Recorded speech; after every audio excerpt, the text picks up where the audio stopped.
Welcome back. So the only thing I got to say is that, red folder, 8:30, no more for the rest of the day. There's FOMC tomorrow. So I'll keep that in the back of my mind. Not just FOMC, but like the actual funds rate being released. uh, but besides that, I have nothing else. So I'm just going to get right to it.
So the way that I see it right now is this Asia low. It didn't take out.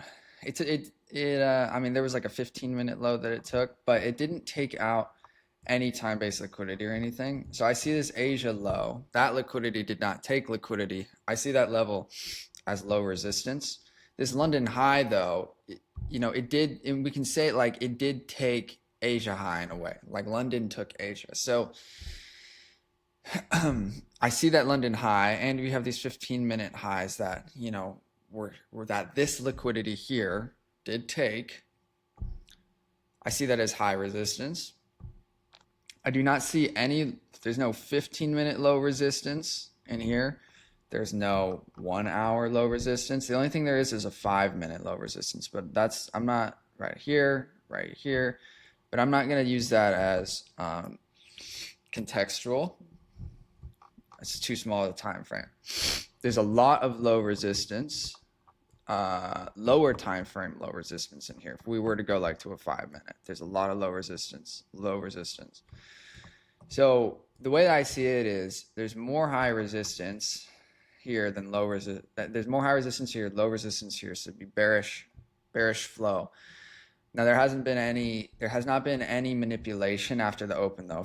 If I were to have gauged that it was more of a bullish flow, upwards flow, right? This London low was, let me see. This London low was taken, right? Yeah. So if I was to deem more of that, which, let's see, it's not the clearest. This is a low risk. I would deem this low risk. But anyways, again, if I was to deem it more bullish, this would count as, manipulation. We've taken a contextual level, also taken 1-minute levels too after the opening. So if this level is created as a high, that would count, but there needs to be some sort of like manipulation. If it, sometimes maybe price would run without a manipulation. That's fine. That's something I'm not going to participate in. Again, it's a choice that I make. I make the choice to be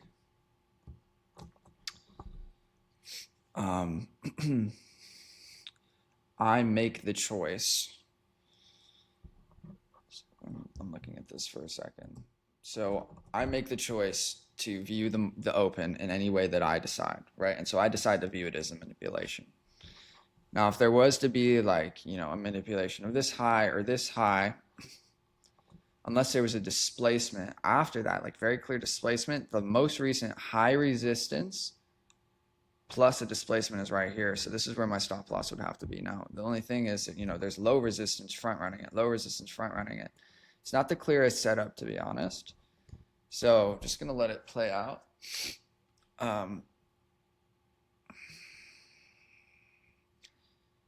Yeah, I don't know. It may not provide an entry in this, but that's fine because,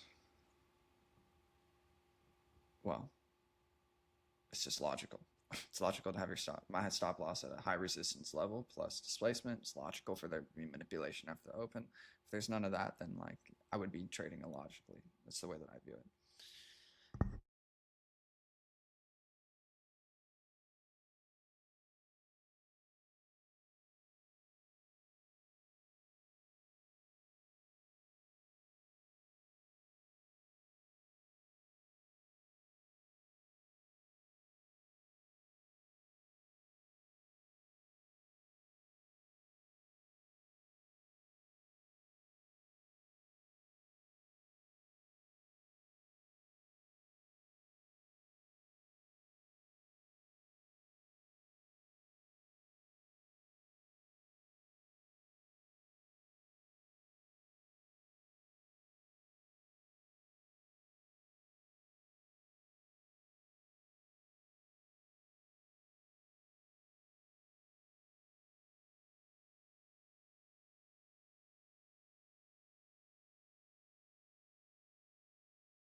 I could see like if price does come into this Asia low and doesn't provide any, manipulation after open, I could see this as one big manipulation.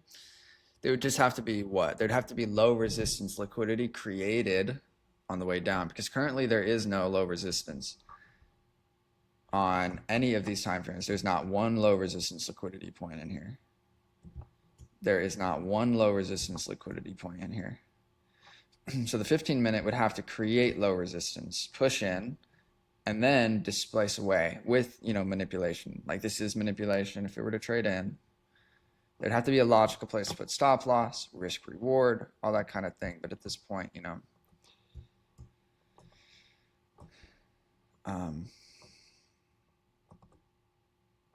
I mean, that hasn't happened yet. I'm just giving examples of what, potential scenarios that would be logical.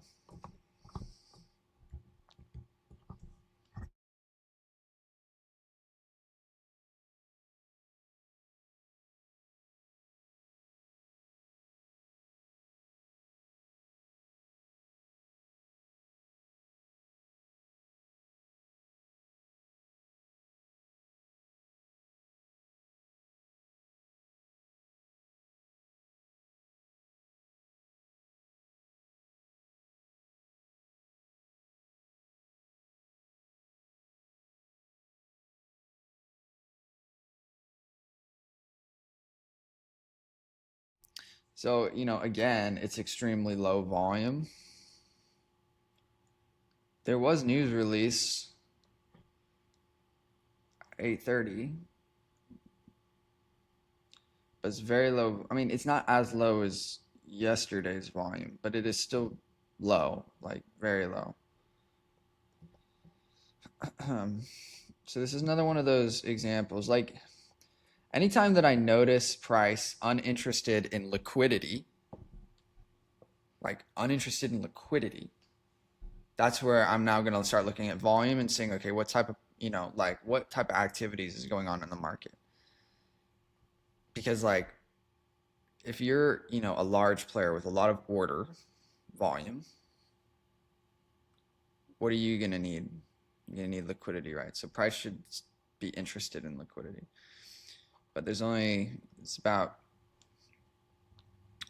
1/2 of normal volume if it were to close right now. So probably about 2/3 normal volume is what it'll likely be. So that's already something that I've already deemed this lower risk because the high resistance up higher is not very clear. The low resistance is clear, but the high resistance is not that clear. It's just that there is a gradient though. So I've already deemed that lower risk, and now the volume's low. There's another example where I'm like, well, it might be illogical to trade until likely this federal funds rate is released, something like that. And when I say something like that, let me be specific. I mean something that will end up increasing volume again. Something where people will begin participating more again, not just people, but like people with a lot of volume, a lot of orders that they're going to be transacting.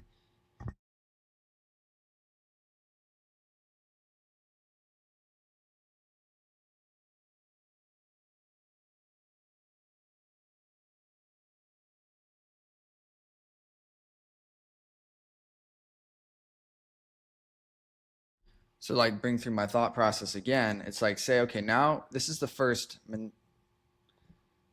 manipulation of a high after the open. The open was right here on this candle. First manipulation of a high. So where was the last manipulation of a high? That was right here. So this is right here, pre-market was this is really like the only high besides this newly created high resistance, whatever liquidity forms here. This was the last high resistance. And this is where displacement thing came. So where's my stop loss going to be? If there was a bearish reaction to this, my stop loss would have to be up here. Because every single point here, there may be displacement that followed it, but it's low resistance. So you have low resistance plus displacement. That's something I'm not going to be interested in putting my stop loss at. So then you look at that, and I'm like, okay, say, you know, this changes the state of delivery. Well, at this point, what is the risk reward? You know, very, very poor, right? So what does price need to do? What price needs to do is it needs to come up, or it potentially could give a bearish, like a very clear bearish displacement. What would it do by the time it gave a very clear bearish displacement? It's the same risk reward, right? So this is just kind of one of those things, you know, it might not provide, and that's okay. You have to use logic and remember, you know, realize like it has to be logical. Every trade that I take, the way that I view it, it's like the stop loss should be something that I am very, very surprised is hit. Why am I surprised? Because I know why I put my stop loss there. So I know the overall context. So it should be very surprising if that stop loss is hit.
So this is where I use my discretion. And so, oh, but there's a fair value gap after sweeping liquidity. I don't view that as a displacement. And price might flush, but I don't view that as displacement. There is technically risk reward, but especially given how close my stop loss is. And back testing the FCR is another thing. This is the FCR right here. This level, the pattern level, has a 60 to a 70% chance of being hit without 2R being hit. 60 to 70% chance. This level, the middle candle of the fair value gap, it's a pattern. And that's with 90% statistical confidence. So again, that also comes into my discretion. It's being able to see a pattern. This is why I highly suggest back testing patterns, fully mechanical, is you can start getting pulses of probabilities.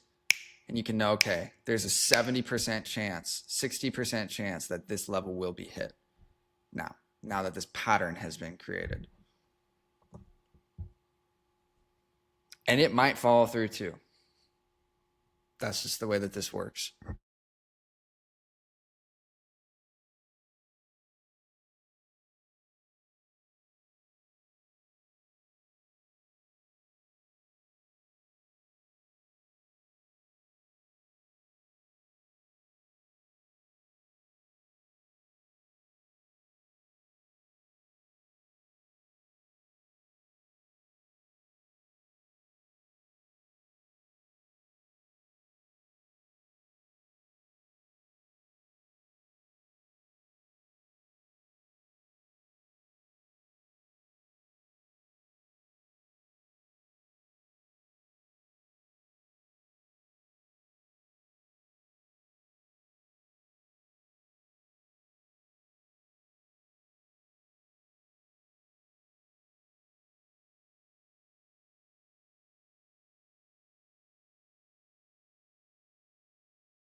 So it looks like it'll trade into these levels. In terms of like any low resistance, it hasn't been created. So I'll watch price, but if it does trade into these levels, I would log off because I would say that that's the move of the day in the way that I view it. The move of the session, we could say, like, because there's not really any more um,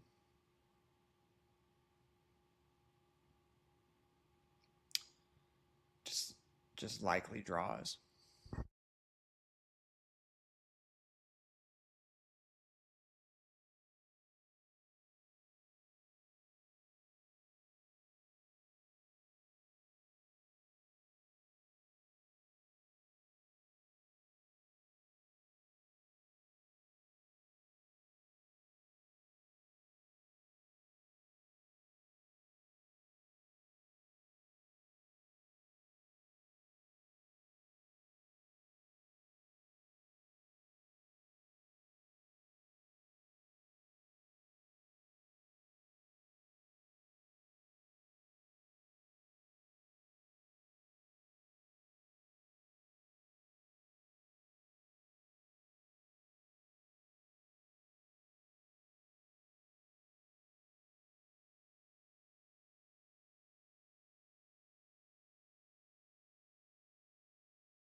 Well, there's that draw.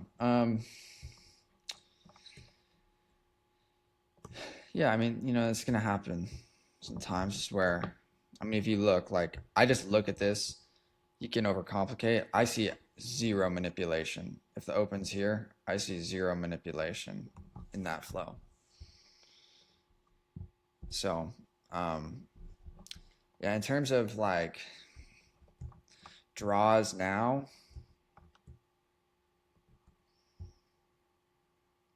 I don't see any high probability draw.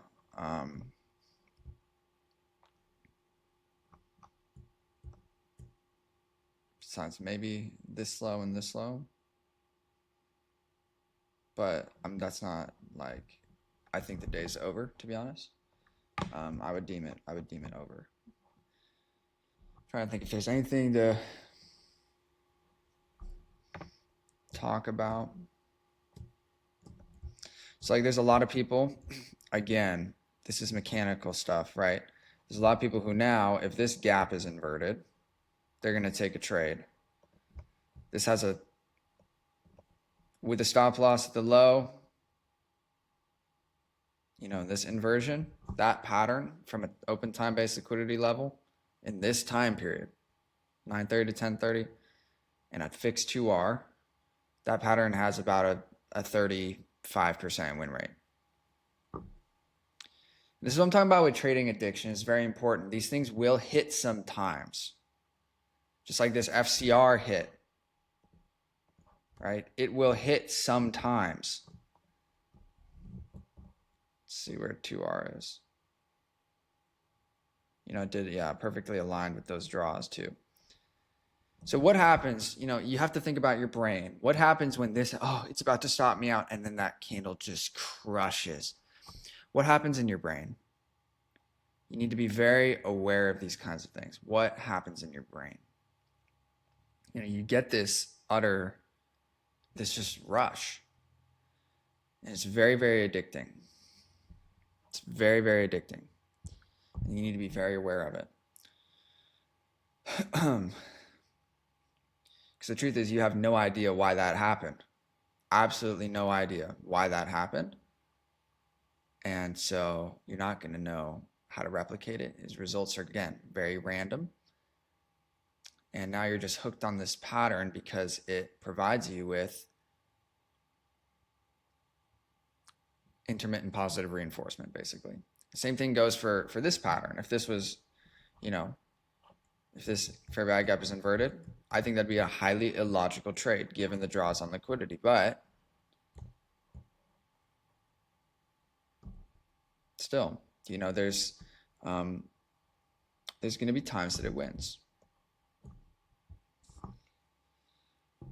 And so these are the kinds of patterns that, if say it's a low risk opportunity, like today, I would have deemed this a low risk flow down into here.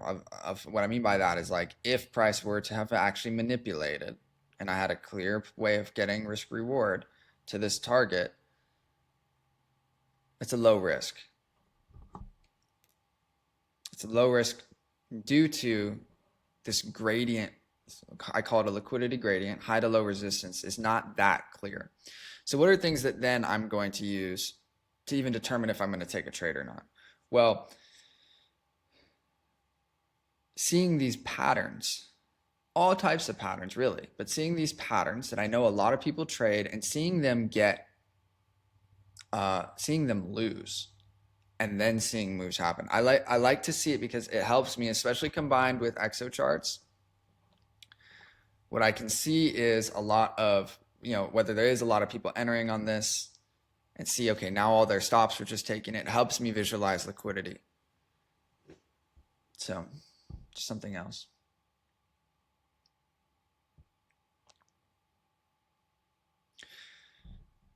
I'll tell you the way that I see this candle, and I was noticing it. I was like, oh, this might flush. And it is because of what? Low resistance. This low resistance low was created. And what was above? High resistance. So what do you have? You have a gradient. And then this is high resistance, but what do you have? Momentum. We already had bearish momentum, right? And so there's only again, you think about water down a slope. It's the same thing. And this has brought me a lot of confidence. Very, very large amount of confidence. You have water down a slope like this, and then you have flat. And then you just have flat. What's going to happen if water is just on this surface? It's just going to pool. There's no gradient in potential, we can call it.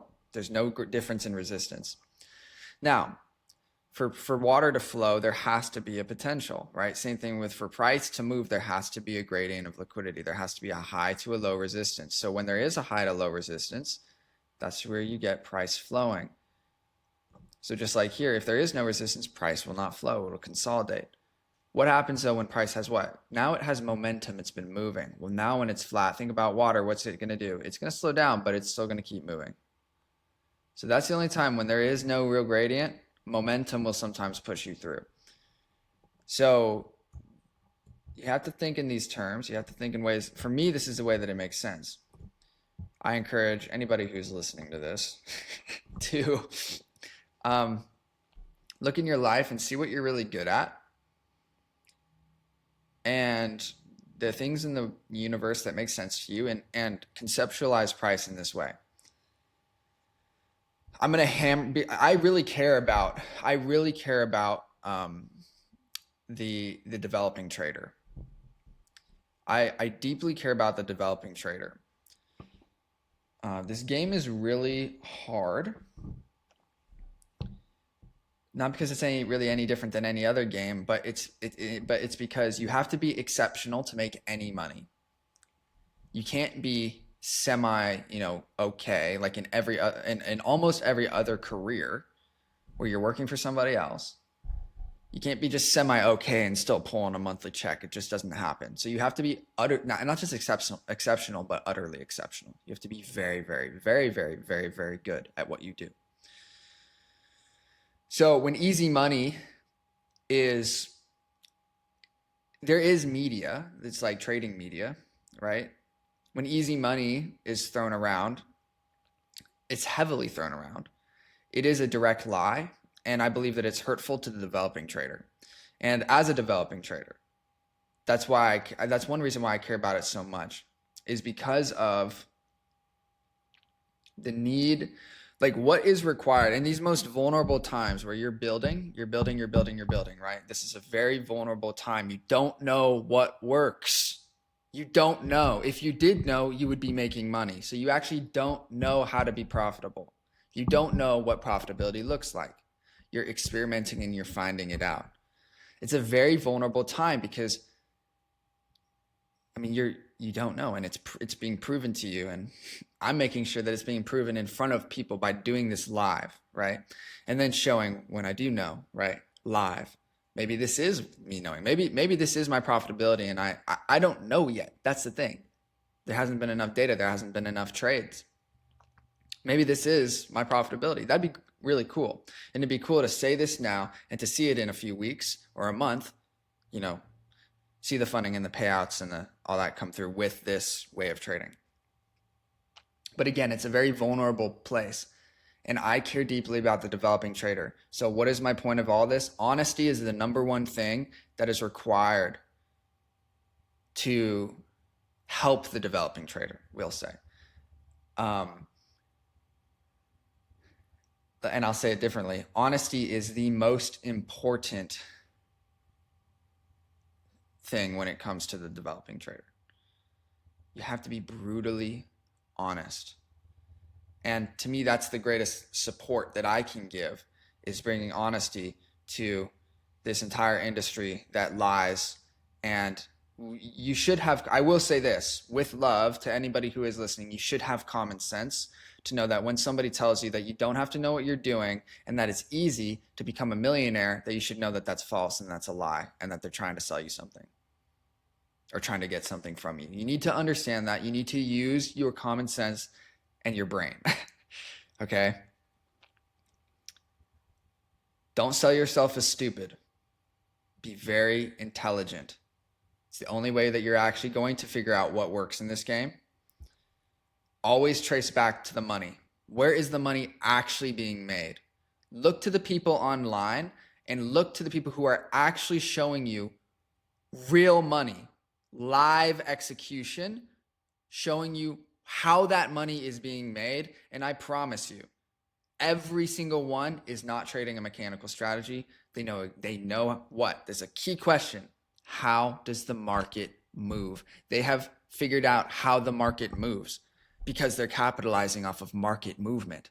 Again, like I said in my last video, let's just say it like this, a very small percentage of day traders can even answer with any level of intelligence, why does the market move? Yet you capitalize off of market movement. This is so important. So again, trace back the money. Don't listen to what someone says. Look at what they do. Look at, okay, you've made millions. What did you actually do to make millions? Where did the dollars come from? Not the percentage gains said in a back test or any of this. Where did the actual dollars come from? Again, I care about the developing trader. I care for the developing trader. And we need this level of transparency in the trading industry to help the developing trader. I do think the failure rate is too high. And I think a big part of it is if you don't have mentorship, you're going to think you're wrong, or you're going to think that something is wrong with you because you haven't figured it out because everybody else is winning. Again, it's a statistical fact that almost no one is winning. And all you're seeing are extensions and regressions away from a fixed mean of a very poor win rate that they're trading with. I want to make that very clear. These people are unprofitable. Almost every single person in the trading industry. We can say that with statistical certainty, 95 to 97.5%. People don't conceptualize this. Grab a group of 1,000 people, 950, 975. It's going to be a margin of error, but somewhere in there of that 1,000 people are failing in this game. You won't be able to see the profitable traders. It's a pool of failure. It's very important. You even look down at the sky, like they're going to be like this like small little, there's these like little specks here and there, the needles in the haystacks. 950 out of 1,000 people, 970 out of 1,000 people. I mean, and we're saying that everybody's winning, right? Again, it's so important to have transparency in the trading industry. And so that's why I'm coming in and making these videos. And very few people watch what I do, you know, and I deem it for a few reasons, but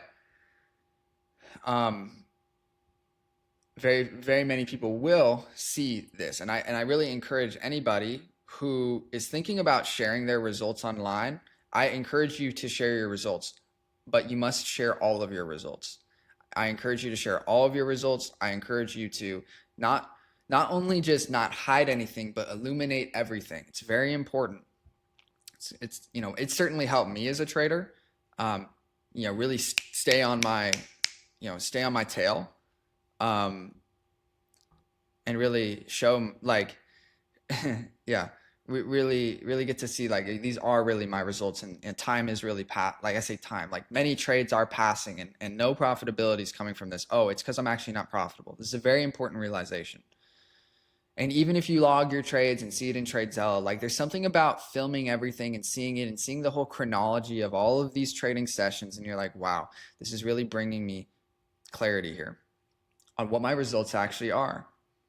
And it's like, I need money, I need money, I need money, I need money, I need money, you know, rent, food, health insurance, car insurance. If you have kids, you need to do a lot of things for your kids, right? We love kids, but again, like, there's a lot of people with kids. There's a lot of people with more expenses than I have. I don't have children, you know, and that's part of the reason why I'm able to go so heavily into this. But these are the things we need to talk about. We shouldn't be asking, like the questions shouldn't be asked like, how do I make easy money? It should be like discussing with each other about our personal financial situations. And, you know, do you have kids? Do you not?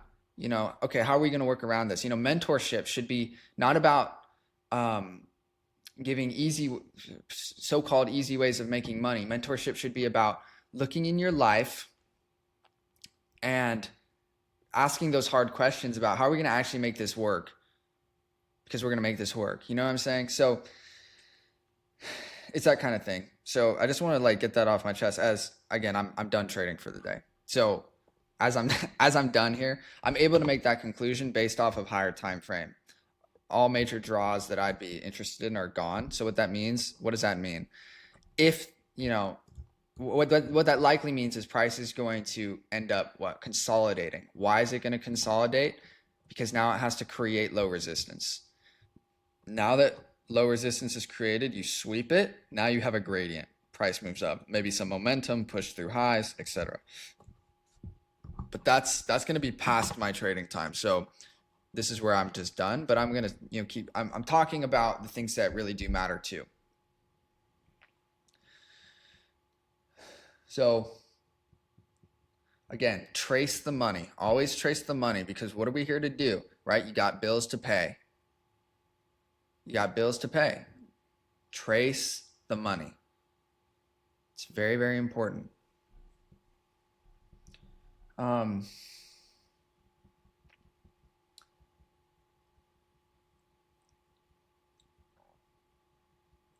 And always, look into yourself, find awareness of trading addiction, find awareness of, this intermittent positive reinforcement,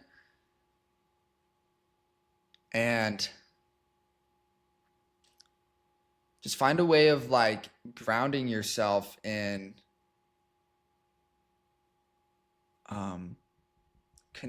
consistency, right? And making not random results. Find a way of grounding yourself in that, just in life, and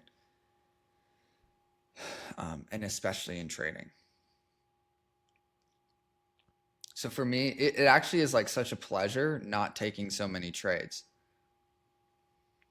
It really is. It's such a pleasure. And it's such a pleasure to see when not major moves happen and I'm not in a position. It's such a pleasure to see liquidity, understand what's likely in the market, and to see it play out. Things must not be random. You must know why the market moves. Super important. Because guess what? Now it's like, if I'm very confident in this, and this continues to play out, it continues to be like a very true way of gauging how the market moves, and it's a way that I've conceptualized it so I can actually capitalize off of it. Now guess what happens when I see a high probability opportunity? That's where I can start putting a lot of risk on. 2% risk, 5% risk. And that might sound, degenerate. It's not. There's becomes the potential to make an extremely high amount of money when you actually know what you're doing. It should be scary to put on a high risk when you are unprofitable. Like, that is logical. It's not even like just logical. Like, it is mathematically logical. It is psychologically logical. It's a vulnerable place. That's all I'll say. It's a vulnerable place. But you can find power in that vulnerability, coming into yourself, saying like, okay, like, I may be putting myself out there. I may not know what I'm doing, but I know that I will succeed. I know that I will succeed. So when you make that decision to not give up, that is by far the most important decision that any trader can make, is the decision to not give up. Because when you make that decision to not give up, truly not give up, you will make it. It's just that people do give up. And I'll say I don't blame anyone but themselves for giving up, but I do believe that our industry feeds people giving up. And they feed people giving up by talking about easy money. It's just a fact. And so again, that's why I care about the developing trader. And so these videos are not very high dopamine spiking. They're very, one could say bland, but they do show like a real, I don't see them as bland. I quite enjoy making these videos. But it's the truth no matter what, whether it's bland or not, it's the truth of my experience. And that's why it's just most important to share. So.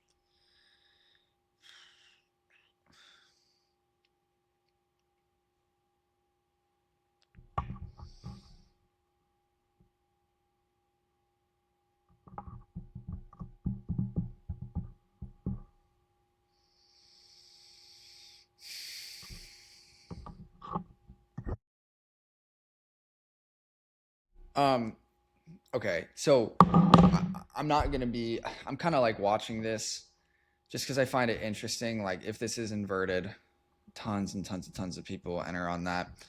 Um, I would not enter on that because it's a low probability trade. Now, I will say like, um, uh, I say it's a low probability trade. What I mean by this is the pattern alone is low probability. Again, I will reevaluate. I see no low resistance draw on liquidities. So this is likely to consolidate if that does end up inverting. Patterns are important. I'll just say one more thing just about discretion. If you actually look at most people when they say they're using discretion, if you actually look at, and again, this all comes from my experience of challenging myself on a daily basis, constantly being brutally honest with myself. If you actually look at your discretion, what does that mean? You'll realize that it's extremely low level. It's probably just that you saw an engulfing candle. It's probably that you just saw an inversion from a time-based level. It's probably that you just saw a sweep of liquidity. That is all very low-level pattern-based things. You actually have to, discretion needs to be contextual, thinking about people, right? People. Thinking about what actually moves the market. Again, bid, ask, aggressive and passive players coming together and transacting. That is what actual helpful discretion is going to be based on. Patterns and all that kind of thing. You say your intuition, like your gut feels and all that. They're all just like, it's how do I say this? Like anytime that somebody they just see the market, like they're like, I just see the market and I just knew. It's like what you saw was an engulfing candle. You just knew was that trading addiction, was that you remembered that dopamine spike when the last engulfing candle created a flush. Okay, I want to make this very clear. Most people are not using their brain. So like, for example, proper discretion is like this. I see no low resistance draw on liquidities. Guess what? Somebody else is going to see low resistance based on how they define low resistance. They might see London high as low resistance. Okay, so then they'd be likely to enter a trade here if there's clear displacement and target up here. That's appropriate levels of discretion. I should say that's appropriate use of discretion. That's what I meant to say. All right, but anyway, I'm gonna get off. So yeah, I have nothing else. I'll see. We'll see. What? Maybe if the market starts being higher volume with FOMC and stuff, but still just gonna keep trading the same system.